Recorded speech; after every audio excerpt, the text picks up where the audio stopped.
बिस्मिल्लाहिर्रहमानिर्रहीम। लैंग्वेज की प्रैक्टिस के लिए ये हमारा लेक्चर है। इसमें हमने दो वर्ड्स सेलेक्ट किए हैं। एक वर्ड है फेनोमेनन और दूसरा है प्रोसेस। याद रखिएगा, फेनोमेनन को उर्दू में कहते हैं मज़हर। मज़हर का मतलब है कि कोई चीज़ जो ज़ाहिर हो जाने वाली हो उसको बोलते हैं, और वैसे दूसरे मीनिंग भी होते हैं, लेकिन यहाँ पर फेनोमेनन का मतलब है कि ज़ाहिर होने वाली चीज़। और नीचे ये लिखा हुआ भी है, देखिए, ऐसी हकीकत जो ज़ाहिर हो गई हो। और इसके मुकाबले में जो प्रोसेस है वो देखिए, ए series of events that produces a result, यानी कि इवेंट्स का मतलब है वाक़यात। एक इवेंट होना, एक बात हो गई, फिर उसके आगे दूसरी, उसके आगे तीसरी वगैरह।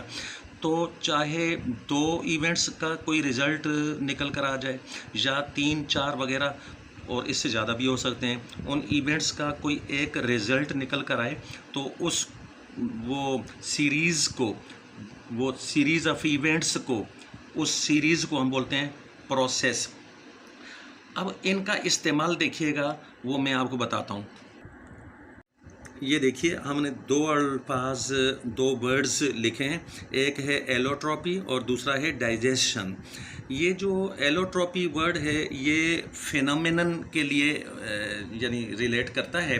तो एलोट्रॉपी इज़ ए फेनोमेनन, यानी कि एलोट्रॉपी जो है वो कोई फेनोमेनन है which shows the existence of an element in 2 or more forms।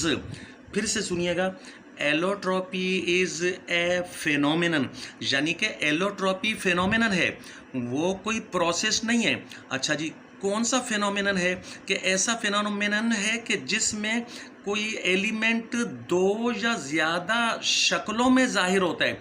तो एलिमेंट दो या ज़्यादा शक्लों में ज़ाहिर हो तो इस ज़ाहिर होने को हम बोलते हैं कि ये एलोट्रॉपी है।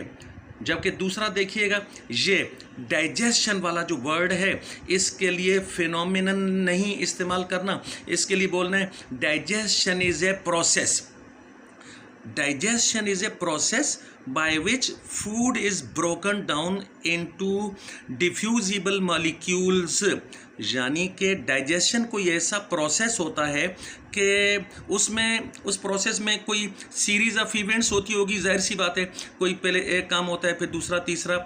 तो जब हम लोग ग़िज़ा खाते हैं तो ग़िज़ा खाने के बाद हमारे मुंह से आगे जब इसोफेगस और ये स्टमक में से गुज़रती हुई जब जाती है ग़िज़ा आगे, तो इवेंट्स हो रहे होते हैं, सीरीज़ ऑफ इवेंट्स।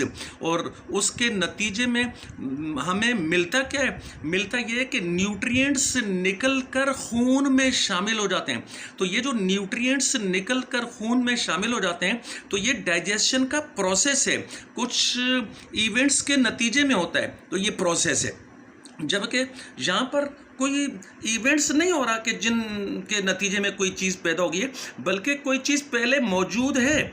कोई एलिमेंट एक से ज़्यादा शक्लों में मौजूद होता है, तो उसके मौजूद होने को हम बोलते हैं कि एलोट्रॉपी, उसको नाम देते हैं। तो इस तरीके से डिफ्रेंशिएट करके वर्ड्स को इस्तेमाल करना चाहिए। तो हमारा बस ये लेक्चर यहाँ ख़त्म हो गया।